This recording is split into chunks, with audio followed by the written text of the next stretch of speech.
So the PVC pipe deadlift. So we're first starting off with our feet shoulder or hip width apart with our toes facing relatively straight forward. We're going to hold the PVC pipe in front of our body with our palms facing back. And we are putting our hands about thumb length away from your thighs, keeping our shoulder back. I just showed you how we don't want our lower back position to be.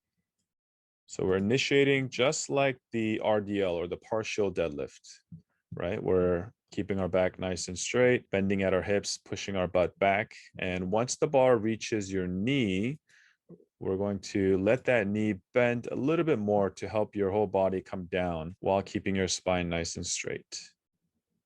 So for beginners, you could pause at the knee, at the bottom, and at the top to segment this movement as a practice. So go to the knee, pause for a second, go to the bottom, pause for a second, back to the knee, and up to the top.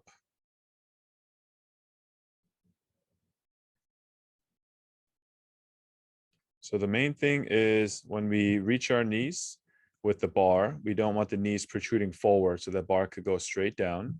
But once we pass our knees with the pipe, then the knees can come forward slightly to help us get into a lower position while keeping the back nice and tight. That's the PVC pipe deadlift.